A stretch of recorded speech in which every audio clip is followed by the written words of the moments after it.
So with that, it's my pleasure to invite Xaviera Simmons. Thank you.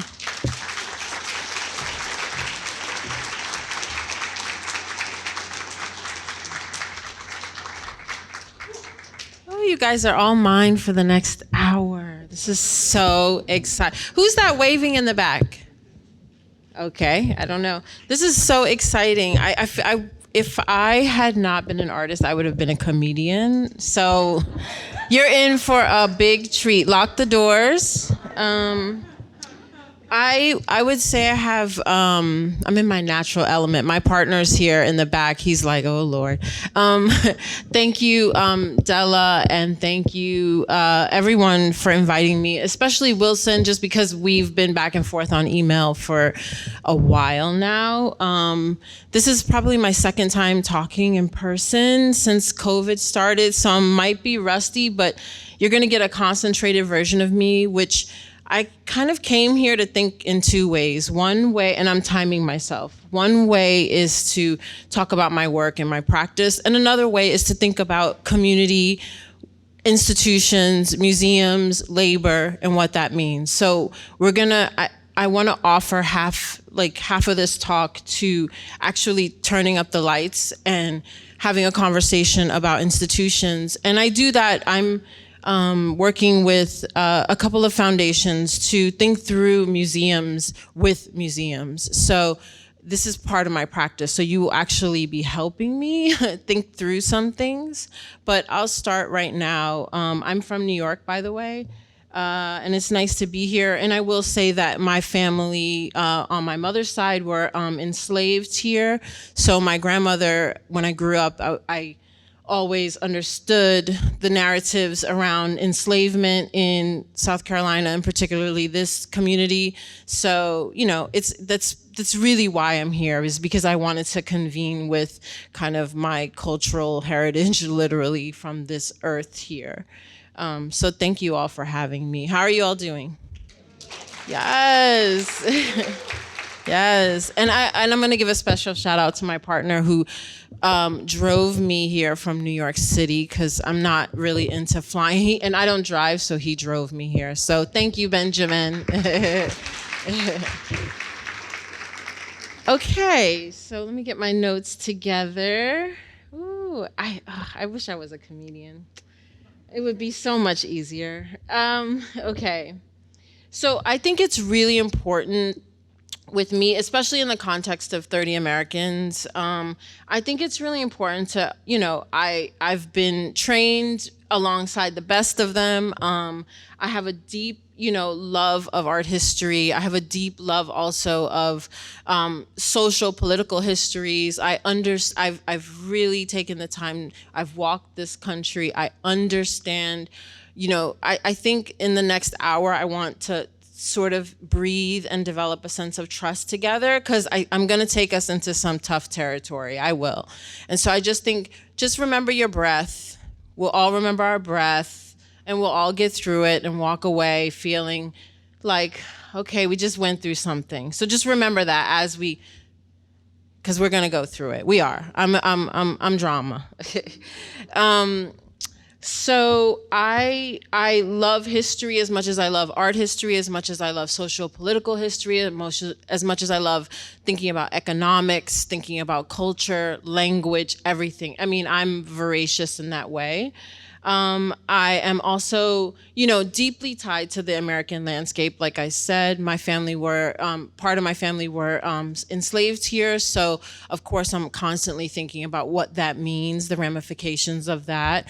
And the community that I'm involved with. I'm also always thinking about systems and the way that systems are built. That means systems, it's a net, universities, museums, buses, resources, generational wealth, generational poverty, the long emancipation, all of those things that we keep cycling around here in this capitalist framework, which it's okay, we can say it's a capitalist framework because that's the economic ideology we live within.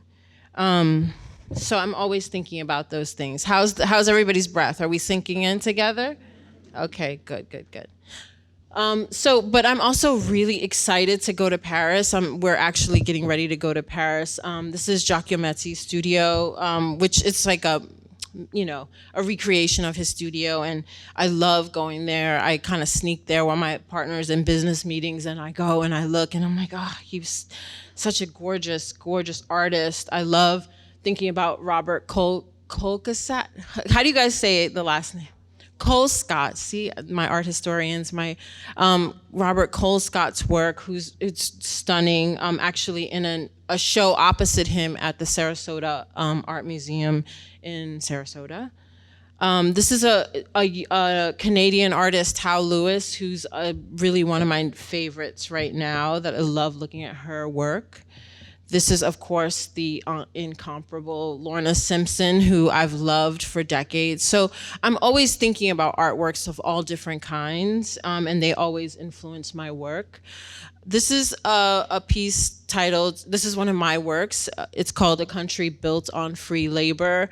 I am trained inside of very traditional photographic processes. I went to Bard and I studied with Stephen Shore, and he very much worked with 4x5 large format cameras. He very much really focused us on landscape. And I had already, when I was studying with him, I had already just come out of walking for 2 years. And so for me, landscape has become an anchor with which to lay lots of different conversations upon. And obviously the American landscape, and particularly we call it the United States. The United States' landscape is one that I'm constantly thinking about what's underneath. And I'll say that I am definitely interested in the ways in which anti-Blackness continues to form, the ways in which we continue to settle the landscape here, and also thinking about the ways in which we have to continuously undo the construction of race in this country. These are two works from a series called the Sundown Series, and I started working on this project because I was really interested in what we kept forgetting. And I realized before I died, and I have to, when you're an artist, and especially when you're a Black artist and you're thinking about life and death all the time, and you're thinking about the construction of this country, and you're always thinking about the ramifications of the institutions that we've built here, death and life are always kind of in your purview. It's always something you're thinking about. So I started making this body of work, large photographs, thinking about the historical record, thinking about what we have in our own archives, and also trying to understand, why do we keep having the same conversations over and over again? And even when you think about exhibitions like 30 Americans, which has been on tour for about 10 years, maybe even a little bit longer. The Rubel family purchased the works that I have in the show in 2004, 5 maybe. And so the show's been around for a while, and I'm always interested in why we have to continuously have these conversations, and we can't quite get to the next level of where we need to go in the United States. And so this body of work is an ongoing body of work, the Sundown Series. Does everyone know what sundown towns were or are?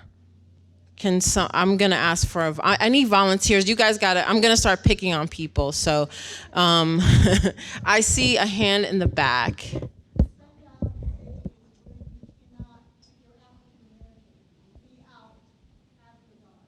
Okay. So, and yeah, we will need mics. So Sundown Town is a town where Black Americans were terrorized. And I mean, I would say that these towns still exist today in different forms, in suburban ways, and where we can't go at night. So I called it that. And this series is really trying to get at the breadth of both our holdings as a country, meaning our archival holdings, and the truths that our own archival holdings tell about art and histories, and also thinking again about photography and building characters inside of these images. These are other images from that same series. The median net worth of non-immigrant African-American households in the Boston area is just $8, the lowest in a 5-city study of wealth disparities. It's hard to ignore the dramatic contrast to the $247,500 net worth for white households in the Boston area. So, you know, in between looking at the historical record, I'm also looking at the contemporary record and how to continuously, it's, you know, you're drawing all of this up and thinking about photography at the same time, which was a major tool in proliferating our likeness as a bottom caste. So I think that it's really important to kind of remember that photography, while we have this, we're enamored by photography and we all have access to it with these iPhones, I'm interested in slowing down and thinking a lot about not only the processes of photography as they relate to film and video, but also thinking about how photography, the looker, in all of these images, the face, the characters always masked or the eyes are covered. Just thinking about the looker, because we also are the witnesses right now, and we're witnessing all of these kind of like travesties and continuations of a historical framework that we continue to almost buy into through the institutions that we engage. How are we all doing? We're good? Okay, come on. Good. Thank you. And so I just put this in, this is an installation that I produced at the Duke House in New York City just a couple of years ago, but I just really wanted to show you different ways of organizing objects and images. I have a really deep love of text and text-based works. And so I've been making large-scale text-based works. This is a piece called Rupture, and it's looking at the Congressional Bill HR 40. So I produced this in 2018, I think. And so does everyone know what HR 40 is? No? I need a volunteer. Congressional Bill HR 40. Ooh, I love this crowd. Okay, Congressional Bill HR 40. I'm gonna give someone permission to Google it. And then I'm gonna call on someone. So I am going to call, who has their phones out? She's getting her phone. She is gonna tell us, you two are, say it again. One of you guys will have to race and tell us what Congressional Bill HR 40 is. Ooh.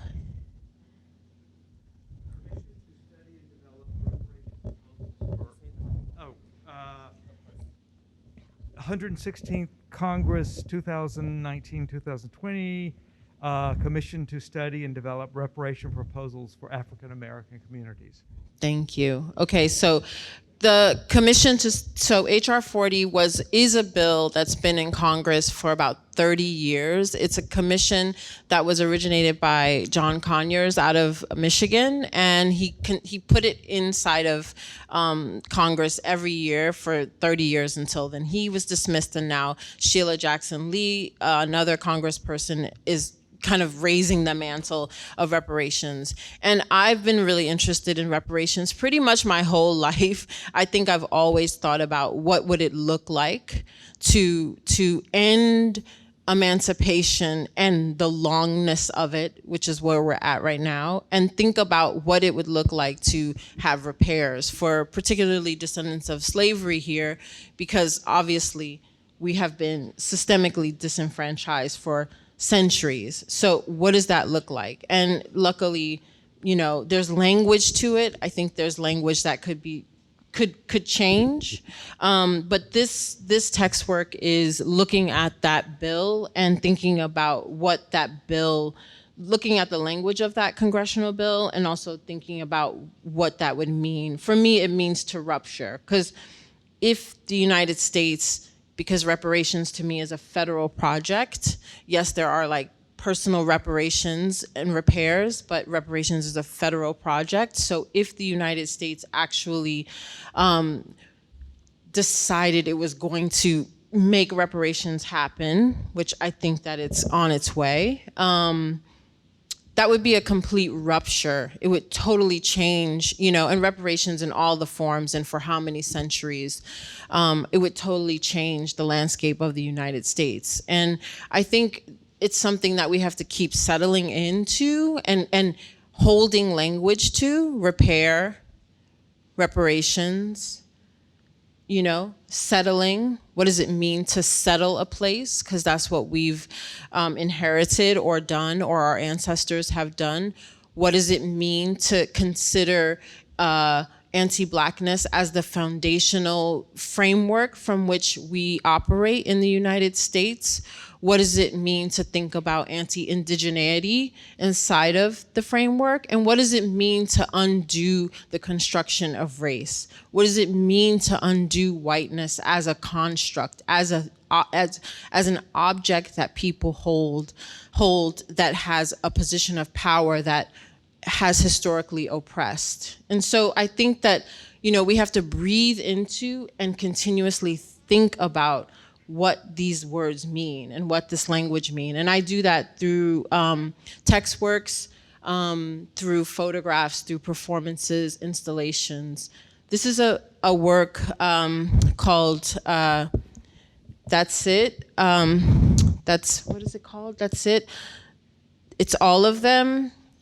The whole United States is Southern. So this is a work that's looking at Jacob Lawrence's Great Migration series and thinking about taking apart the figure inside of that series and thinking about the language inside of that series, and then thinking about his color references and kind of trying to think of the text that accompanies that work. Most people are familiar with that body of work, right?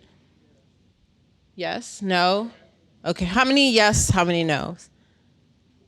Okay, so the people who haven't raised their hands, you gotta check. I mean, it's like literally one of the most important pieces of artwork in American history. So I need you guys to go and see. It's split between the Museum of Modern Art's collection and the Phillips collection in DC, so not that far. And so what I did was look at the language, look at how Jacob and his wife, Gwendolyn, actually wrote about the images, and because we're mostly familiar with the figures.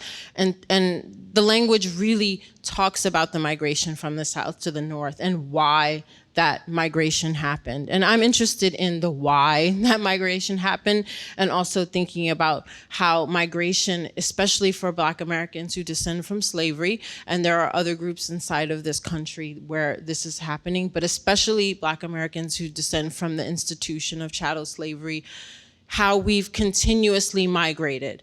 We are, have been terrorized out of all the spaces.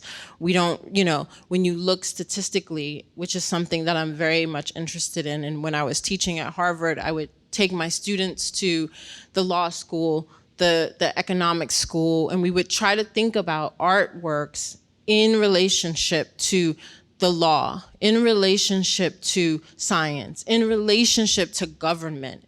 When you look at the data and statistics of the country as the country gives it to you, the United States gives us back the information. The United States says Black folks are disenfranchised. They've been disenfranchised since slavery. The United States says we settled this place.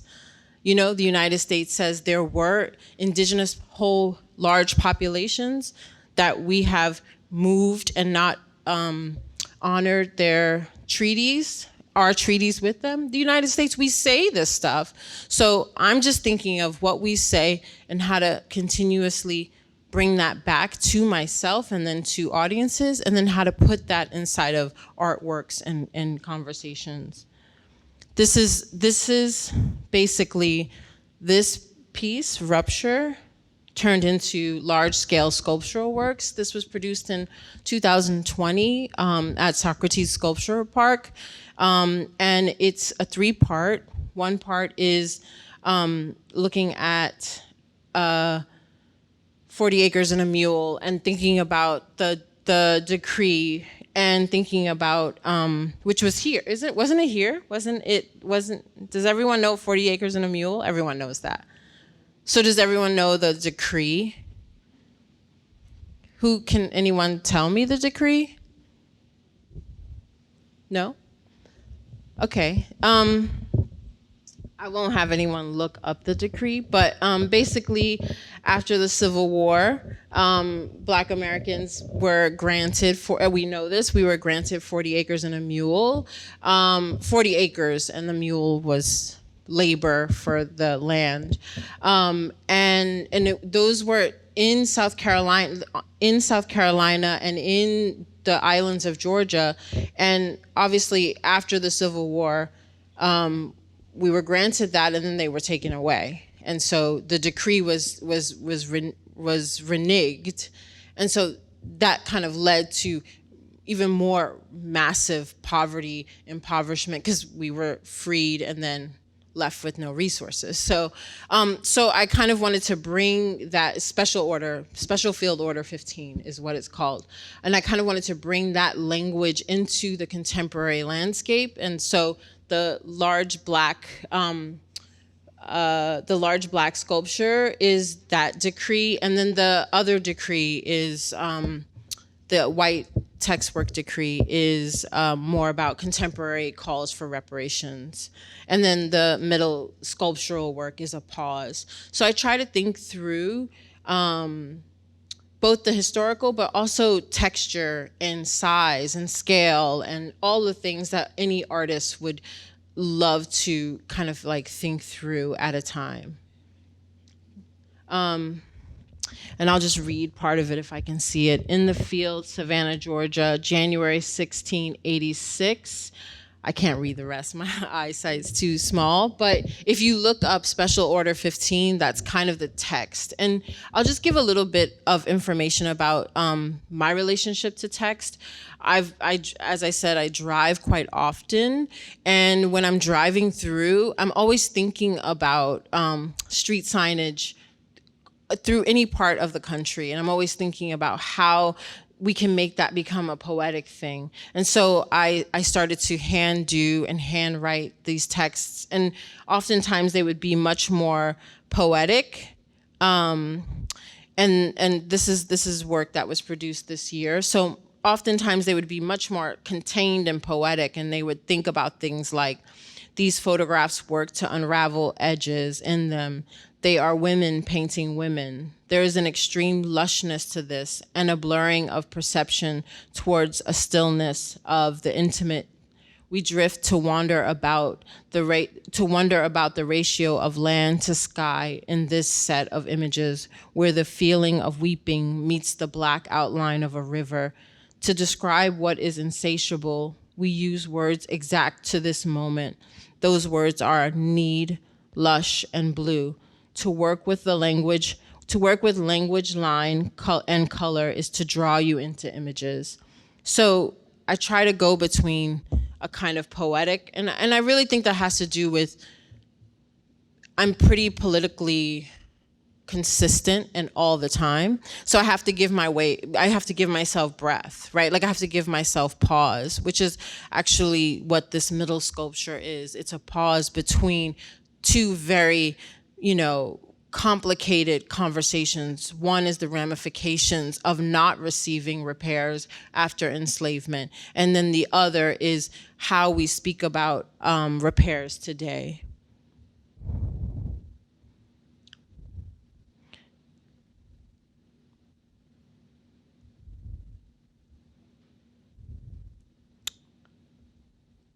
This is a work called Number 21, which I'm going to show after we have a conversation. But basically, it's a breath work that's built off of images that is laid upon the female figure.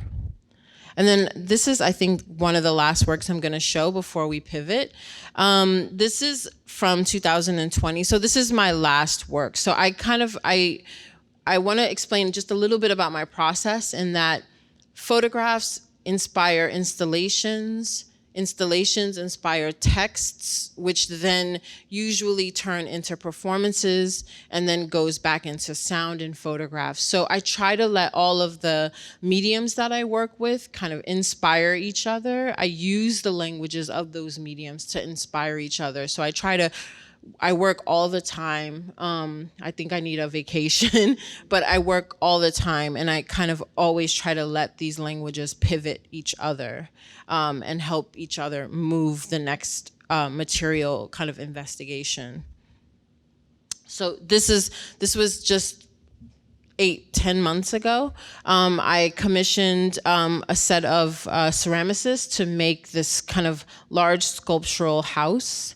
And this sculptural house is about 1,000 balls stacked. And inside, I wanted it to be, it was right after, as COVID was kind of calming down a little bit. And I wanted it, at least for a while, and I wanted it to be kind of a pause in between, a pause and also a politically kind of saturated space, but also one that you could feel and think about and kind of smell and like have much more of a sensual experience with the material. And while I was producing this work, I was commissioned to think about a series of billboards, and I made 7 of them in the California desert. And I really wanted to think about, obviously, photography and luxury and all of those mechanics, but also because these are billboards, they were up for 3 months. I really wanted to make sure that the passerby really had a clear directive, a clear experience, a clear historical conversation, because I'm finding that we kind of keep, especially Black artists, we keep them, and this is what's relevant about 30 Americans, which has, again, been on view for 10 years.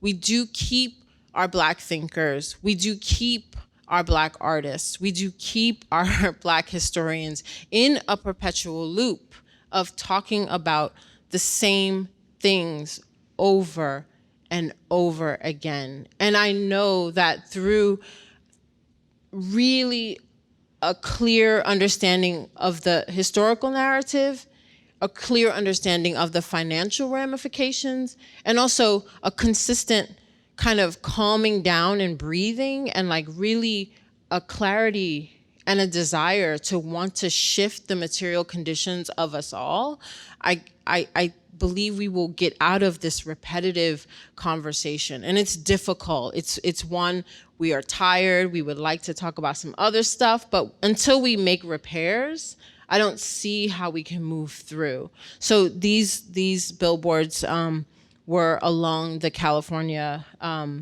highway in Palm Desert. And this one you can read, you keep our most brilliant minds in a perpetual loop of articulating and translating the ramifications of your systemic generational plunder. And this is, so the works that on the left are from museum collections, mostly, these 2 were actually produced in my studio, and then this image is from a museum collection, and it's an early American painting. So I'm thinking about who's entering the reparations framework, and I'm really excited about the possibilities of us all kind of having that imprinted inside of ourselves as we're looking at these images and these paintings, to remember that we are entering into the reparations framework. We are here.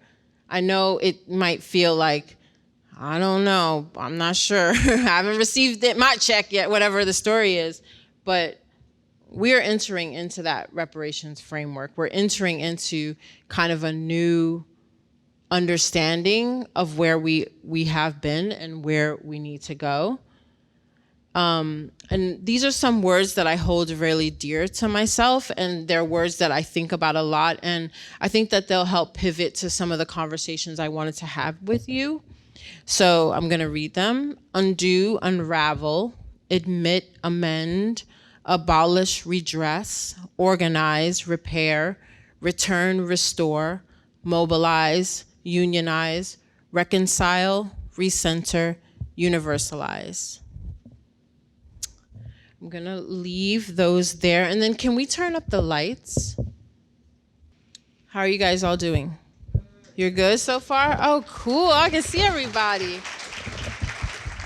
Okay, so I'm going to spend I want to have more of a conversation. You're welcome to ask me questions, and I can talk about the images that I produce that are on view. But I also wanted to just posit a series of questions. I'm kind of tasked with, and this is sort of like an exchange, like you all will actually be helping me do some research. And it's also obviously tied to my work, but it's also tied to thinking about how people go into museums, how people think about the community that forms when you come into a room right now like this and see artists and see artworks and see workers and see directors and see, so this is kind of like a conversation / it's tied to my work, it's tied to research, and it's also a way to think about community in this moment. Because right now, as we're breathing together, we're actually in community together. So, and we have a wandering microphone. So I'm going to posit a series of questions, and I would ask when you answer that you keep it, brief, because we can all pivot around. And I would also say that I might call on you because I just want it, because you look interesting and I want to know your answers. So don't be afraid. That's why I'm saying, let's just breathe together.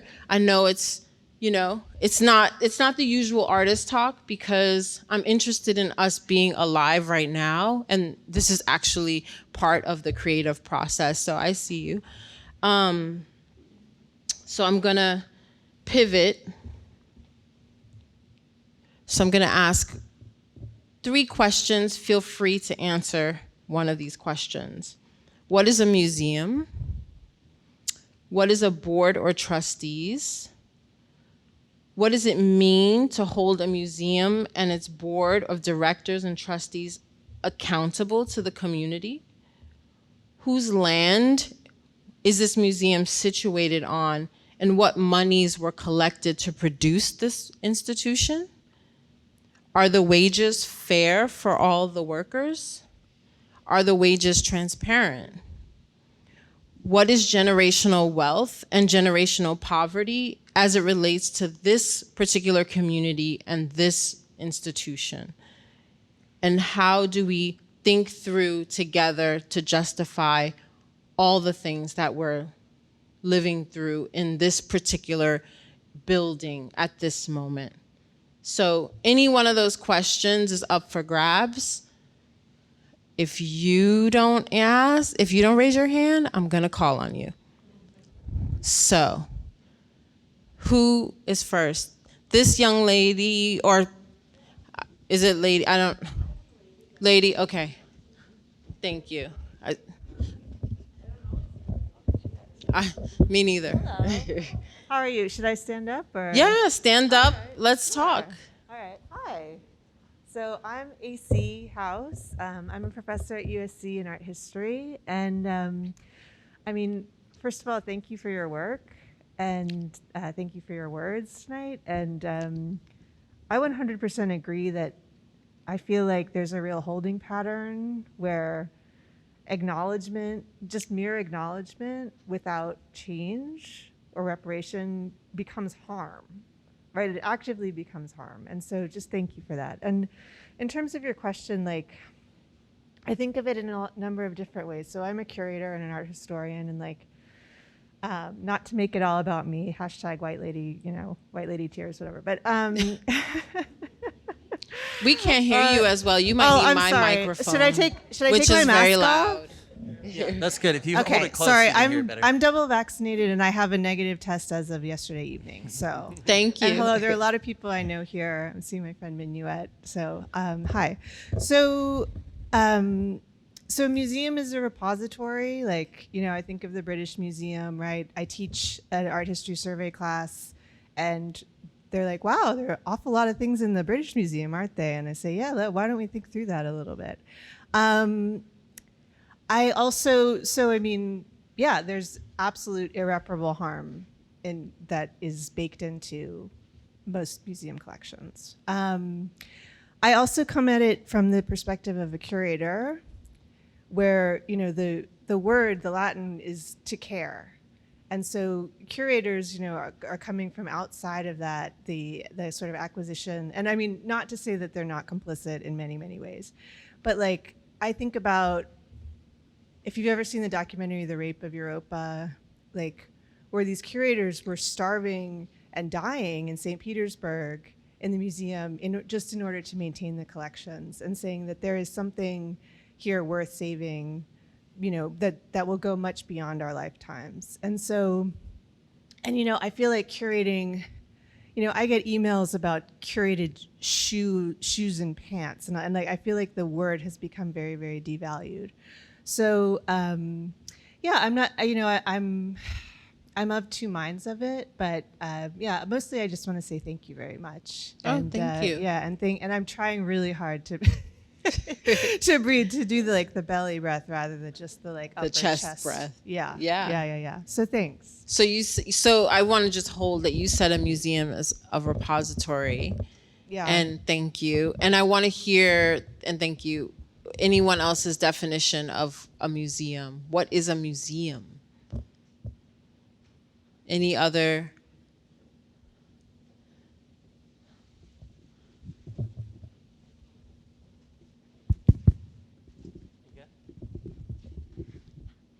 Hi, good evening. So when I think my first trip to museum, I think I was about 9 years old, and my parents took us to see Pharisees. It was Ramses, actually, in Nashville, Tennessee. And so I've always viewed museums as a place where you can view history. And I think that, to kind of continue on with your other question, I work at the University of South Carolina as well, in the Honors College. And so one of the things I think that the role of a museum is to have is to connect when we talk about generational wealth, is to pass down that history. And I think that that is the role that this museum should have here in this community. As a young professional, when I lived in Ohio, being connected to the museum was the way to just do things and get out and to see history. And so I view my job at the university, and we're bringing our students to see this exhibit. Dr. Tolson, I see you up in the front. So they're working, our Black Honors Caucus is working with them to do that. That's what generational wealth is. And as I'm sitting here listening to your talk, I wish I would have brought my daughter, because I think that's the other part of the museum. How do we connect those that do not have that privilege to see this history? So I have that opportunity to give that to my child, but then I always wonder, how can I do that to other members of the community, and how can that museum do that? And it's exciting to see some of the new board members on the museum, because I'm hoping that are in my age group, because I'm hoping that they can continue that conversation and they can connect, others in our community, so that they can also go back to the original question of they can see that history. And then maybe when those young people get in their 20s and their 30s and their 40s, they will do what I have been trying to do. Thank you. Those are amazing. Those are wonderful answers. I want to understand, just pivoting off of what you said, where does art play a role, and what is the future we want to advocate for inside of the visual arts, inside of the institution or the museum? Where does art play? Is it the most pivotal part of the institution, of the museum? I'm gonna call on. We've got someone here. You lovely lady. Oh, we have someone here, but she's got to answer this question. Okay. Where does art play a role, and what is the future we want to advocate for inside of both the visual arts and inside of the institution or the museum itself? Well, for me, the museum has always been about art. And it's about education, inspiration, beauty. But as I get older, I realize what an important part it plays in the community. And I don't know what else to say except what I've said. I love museums. I was a docent here at one time, and I love to come to these educational programs, and I just think it's important, and it's getting more and more accessible to the community than it used to be. And I'm really proud of that, happy about that. I always loved it when the school children came and got excited, and I don't know if I've answered your question. No, that totally that answers my question.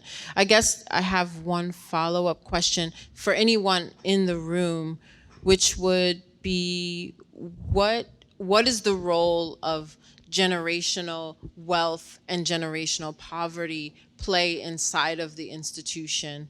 And so this is a two-parter. And what does the role of liberation, or what does that word mean or signify in terms of that conversation? Yes, ma'am. You know, I think my mic is louder than everyone else's We have mic. two types, and one's louder than the other. This So one is loud. These two are loud. is that better? Yeah. It is. Okay. I'll go into my deep speaking voice. I think generational wealth ties to what I really love about museums. I was a docent here for a while, and it's the chance for recognition, stimulation, and dialogue. So I think part of the trick is if you have a board of trustees who can access the generational wealth that they need to support a museum, while possibly leading those very same donors forward into new revelations about what art is or how the community fits into art. I think the Columbia Museum does a good job of that. It's very community oriented. Does that answer your question? Yeah, that answers my question. Does anyone else have another perspective or in agreement with that perspective? I'm about to call on someone. I'm gonna call on this young man here. You're turning around. No, oh no, behind you, yeah. He's young, oh my God. That's not sweet.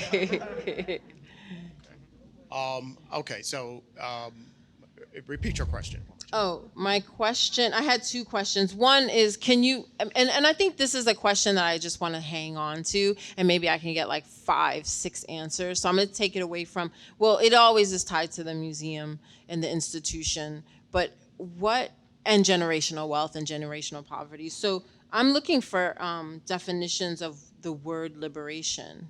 I'm looking for what that means, especially in the context of the United States. Like, I'm really trying to think through it both in terms of museums, and because it's like my workplace, right? Like, museums are my workplaces. So I'm always thinking about all the conditions inside of institutions, and especially museums. And so, but obviously that transfers out into the world that we live in. So I'm trying to think about what that word means. And actually, in this moment, could we actually agree on what that word means? Like, if I could get 10 people before we go to kind of tell me, what does liberation, what does that word mean in the mind? How does it sit? Well, for me, in terms of liberation, and going particularly back to, let's say, the museum, using the museum as kind of a foundation. And one of the questions that, one of the responses that, or questions that you asked before was, what does a museum mean to a community? Well, for me, when I think about museums, I cannot help thinking about the media at large and how the media itself kind of shape how we think how we see ourselves, how we function, how we move back and forth. And museums, for me, in that sense, become this subliminal sense of how we function. When we're talking about, for me, things like television, social media, and those type of things, we can kind of click into understanding how they force us to move back and forth. Sit up and down or move from this way to this way.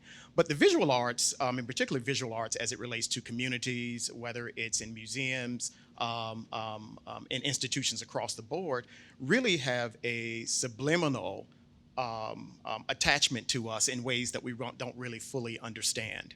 And in that, they really shape our identity from early ages in terms of how we see ourselves. Now, if we go to museums, and many years ago, museums were really developed with one point of view, particularly major institutions. And the perspective in large parts were from a Eurocentric point of view in how museums were established. Today, museums are pretty much changing its format to be more inclusive in terms of how we look at time, space, politics, gender, and those things across the board, religion, and those issues across the board, where they become a subject, but in looking at the subject, all cultures deal with those subjects collectively. So how are we collectively having that same conversation across the board at the same time? Now, if museums are not doing that, for me, if we are able to do that effectively and to be able to create exhibitions, to be able to create, establish identity and visual images that are often, for me, subliminal, then we are able at an early age to establish those imprints, those visual DNA imprints across the board that will begin to position you to be in that mindset to create generational wealth. Because now what you're doing is establishing visual images to show people across culturally what it looks like culturally, not just from one cultural perspective, what it looks like across the board culturally. And I think it does that not just in terms of, and for me, when you talk about generational wealth, that's attached to a lot of factors in terms of how we get there. You know, it's attached to education. We cannot have education if we don't see ourselves presented in visual images that show us as people who are educated. We cannot have, we cannot do that in positions where we cannot see ourselves in positions within communities. We cannot create generational wealth as we cannot see ourselves in those ways, in those instances. Across the board, whether you're talking about education, economics, political, and all those type of things. We have to see ourselves first, visual images, in order to be able to establish generational wealth, and all of those things across the board. And I am sure I did not answer your question correctly. But, I'm like, what's liberation? All right. No, All right. thank you. No, thank you. I'm gonna call on. I need someone else. Thank you, sir. I need that definition expanded. So I'm gonna zero in on liberation. Liberation. Can we? It's liberating to see this representation of the self. I'm gonna call on someone. If I don't see a hand, I'm gonna call on someone all the way in the back, young man with this I'm sorry, young folks, I apologize. I love you. I don't know the pronoun. I apologize. He or she or they, them. I apologize if I don't get it right. But I am going to call on you. In the way beautiful back. So I want to hear from you. What is liberation? So my pronouns are they, them. So thank you for actually clocking that and acknowledging it. What is liberation? Access to the resources to be able to do whatever you want. Access to the resources and to be able to do what you want. Access to the resources to be able to do what you want. Access to the resources to be able to do what you want. I'm going to just hijack the room and say I agree. I think that's my definition too. But can you expand on that?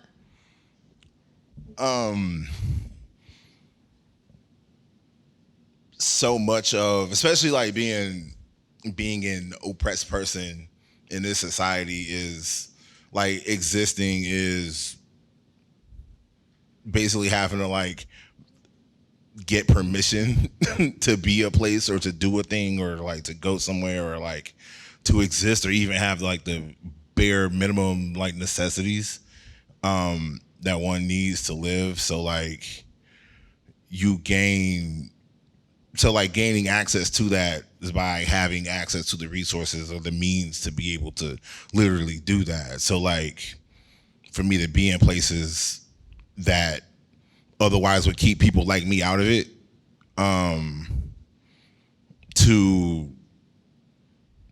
it's pretty much that.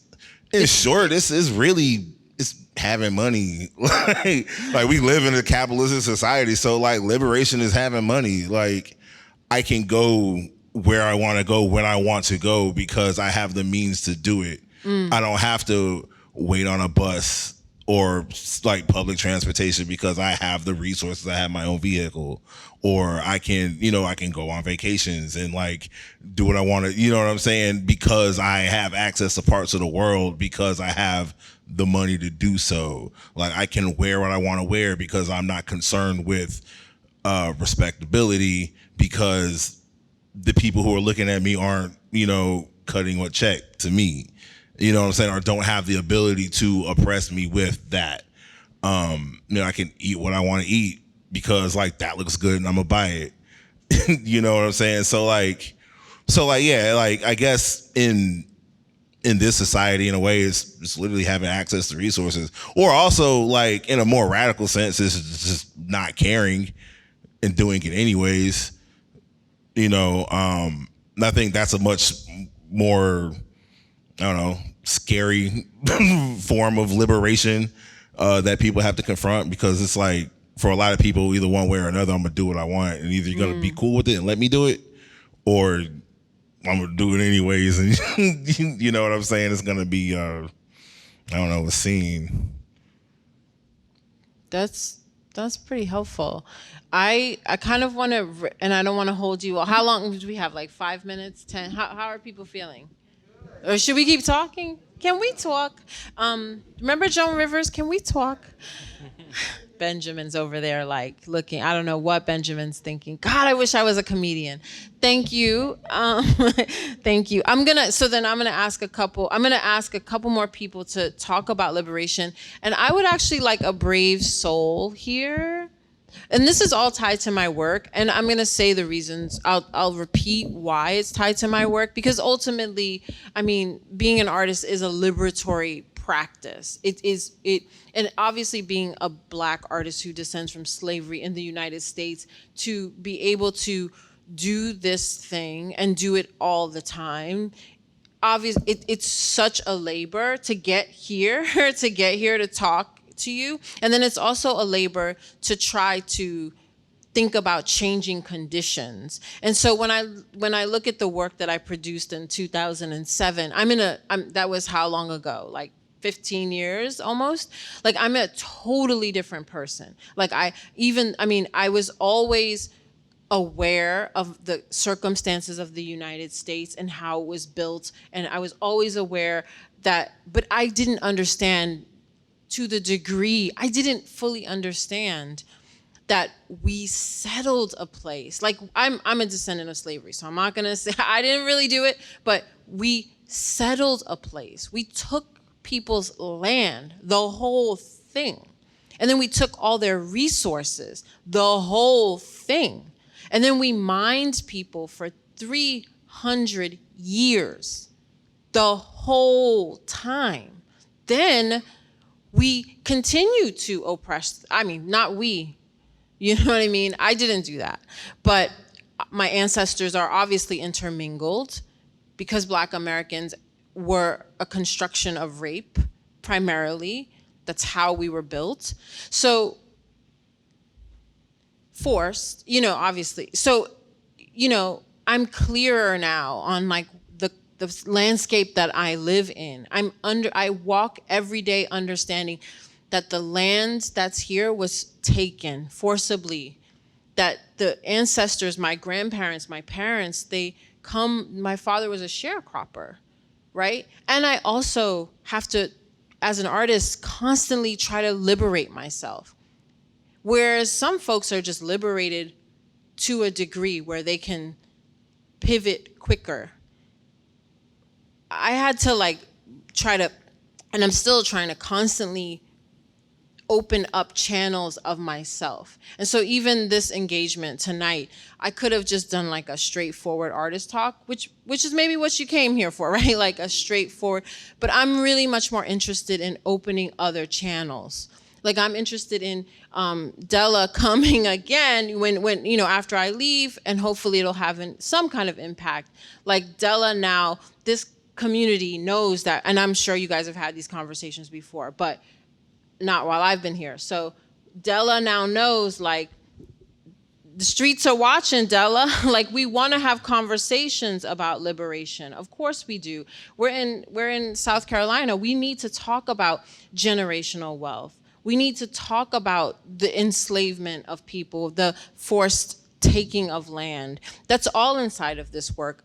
Even in 2007, I was constantly thinking about, the traumas, the dramas, the generational wealth, the enslavement. And if you think about enslavement, then you have to think about the people who are the inheritors of the plantation life, of the resources, of the theft of the land, right? So I have to constantly pivot. I'm always pivoting. I'm always thinking about the enslaver, which is traditionally the white part, the disenfranchised, which is the First Nations, indigenous part that was genocided, and of course the basically the bottom of it all, which is the Black African mixed part, which is constantly to this day being extracted. And so I was thinking about this in 2007. I'm thinking about it even as I come into this museum, where this exhibition, I'll just give you a little bit, and then I'm going to take a few more minutes of your time, and then I'm going to let you go. My works, don't show this to the rebels. Don't call the rebels if you know them. No, my works were purchased, this is me being liberated, okay? I'm going to be really honest. My works were purchased probably in 2007 for like couple $1,000, maybe $4,000. That's 2007. So this exhibition has traveled for 10 years. So we need to understand the life of an artist and what happens to the works as they continue to go and be exhibited inside of institutions. And what happens to the artist? How does the artist, so artists don't usually, there's no residuals. You sell the work, it belongs to the collector. So that's something I'm interested in a conversation about, which is, and we have to advocate along with a lot of other things. One thing we have to do is advocate for artists to receive, when secondary market sales happen, there needs to be a paying back to artists, because this is how we make a living, right? This is so in the same way in television and theater. Television, sorta, you get a residual. There has to be a way for a show like this, which has been traveling for 10 years, there has to be a way to return back to the artist. So this is a conversation about liberation. So I'm gonna ask, I want Della to think about that. I want Della and the trustees inside of this institution to think about, how we pay our artists. And I'm sure you're having this conversation, but I not while I was here. So how we pay our artists, how we pay our janitors, how we pay our curators, what happens with the interns, what happens with the the community that we're trying to build? How can that community hold us accountable to what we actually say we want to do inside of these institutions? And how can we get to the point where my sweetheart in the back can actually be liberated? That is a lifelong desire process that is the same as making these images. It's the same. You've got to love liberation. Each of you, we are now like closer than we were before. And I think my work is really about loving the idea of liberation more than I love a lot of other things, objects. Objects and representation do not liberation make. What makes liberation is kind of community engagement to a deep level and being responsible for that community and making sure that that community is taken care of together. So I'm gonna end soon. And please watch out for Wilson, because Wilson invited me here. I don't know how Della's feeling, but Wilson, that's my homie. I don't wanna see anything happen to any Wilson. As I like continue to bother poor Della, she's like, leave me alone. I have a couple more questions. And Della, I just wanna say, the more transparent we can be about where the generational wealth comes from, what we're holding inside of the institution and what its values are, more we can have conversations with young folks who are like, no, I need more liberation. I need to tell you what that looks like. The more we're gonna be able to open up, this museum could, any museum can flower. And I'm trying to do that as an artist, so I'm of course gonna bring that to your institution. I still wanna know what liberation looks like, so now I'm gonna call on someone, but I have to call on the not usual suspect, and not you yet. I need to hear from this young man behind this gorgeous queen. Yes, I need to hear from you. Thank you very much. Thanks for asking the question, but I want to ask you two questions. Sure. These are easy questions, not the hard ones you've been asking. Uh-oh. Bye, you all. Okay. Bye. The first question is, would you tell us briefly about your 2-year walk around? Sure. And what was the most impactful thing you saw and maybe photographed? Second, completely unrelated, every piece of text art that you've shown us is left justified. Is that political or is that artistic? Okay. Okay, I like that. No, keep that mic. What's your name, young man? I'm Paul Gaffney. Paul. Okay, so I need to understand first, before I answer your questions, I asked you first. So what is your definition of liberation? Maybe you can tie it to what's your name? Not a chance. Chance? No. What's your name back there? Dogon. You guys are all moved.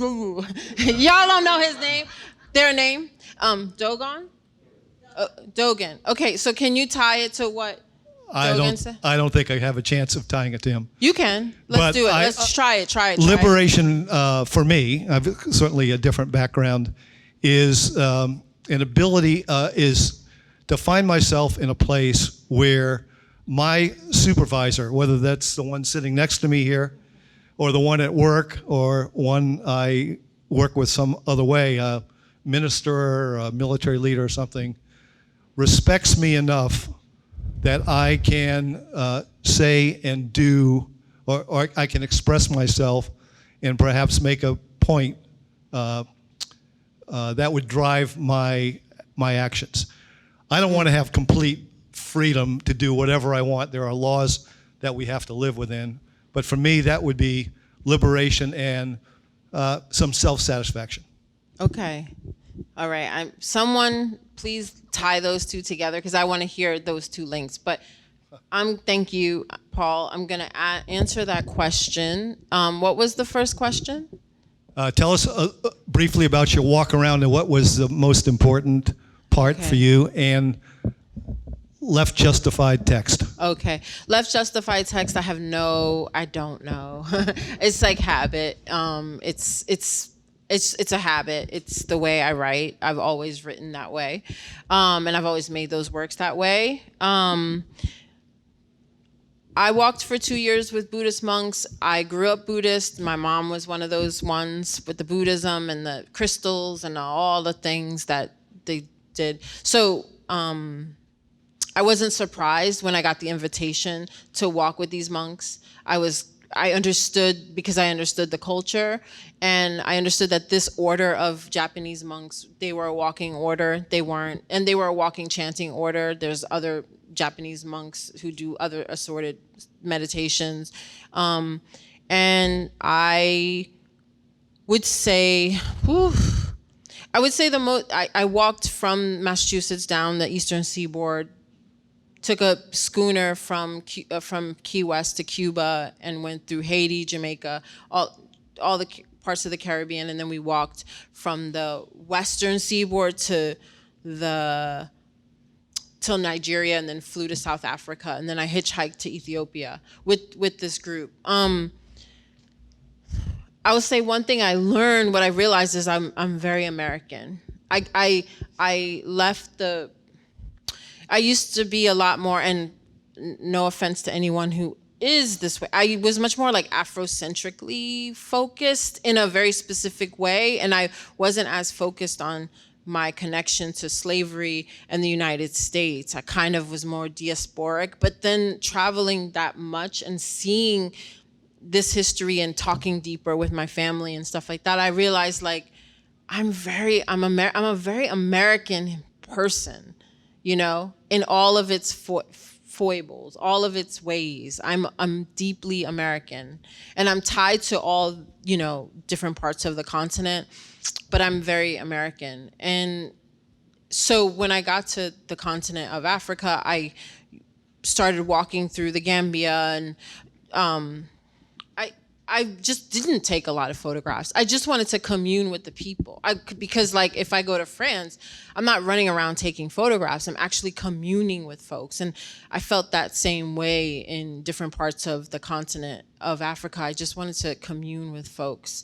But this was it was a while ago. So it was before people were really, this new wave of talking about lynchings, talking about kind of white terror campaigns. But I got to talk to people firsthand who had experienced those things in the 60s and 70s and 80s. And I feel like that wasn't a photograph, but it's a memory that I'm still, you know, when you really take in the breadth of what we've experienced here, it's breathtaking. And we really have so much work to do to fully realize emancipation and liberation. And we're not even close. You know, so there's no photograph that I could take, but the walking for that long means that I'm very tied to this land, even though I want to go, because I don't like this much oppression. Do we have time for one last? Okay. Ooh, you put your finger up like, I got something for you. I'm scared. You know. Don't be scared. I'm not scared. I think everyone has kind of been talking toward, but especially what Dogan and Paul were saying, that we as individuals, we have that self-actualization power to liberate ourselves, to come out of it, but we exist in these systems.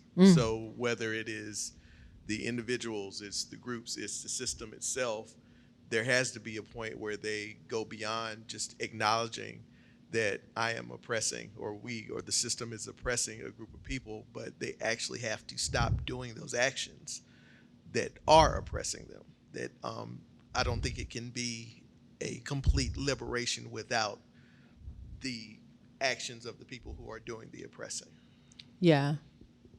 I'm gonna have to agree. I'm gonna, unless there's anything else to say, I'm gonna have to actually lift up what you just said, and I actually really appreciate that. And I think that liberation, reparations, repair, their actions, their action words, like we're able to actually, we could do this thing.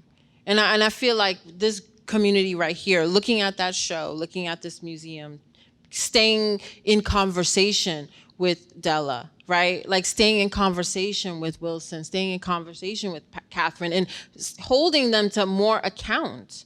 And not in a nasty way, but in a like, Black folks are love. So we're like, you know, but like with love. And like, I need more from you, museum, right? Because I'm interested in the images and the representation that's gonna lead to liberation, that's also beyond the acknowledgement, that's actually into action, which is how we pay our people and all of the ways. And I hope that this show, we talk about, I mean, I'm not gonna do this to you, Della. Della didn't say this, but I'm saying this, you know, and then I'm gonna be done. Bank of New York, come on now. That was Bank of Italy. You know, we gotta look into what that is and like open it up with love and like work towards liberating clearly. Clear. So I want to see my man back here liberated, or them liberated, like next week. Della, you on it? All right, let's go.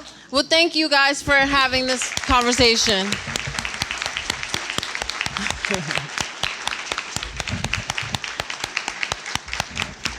Have a good night.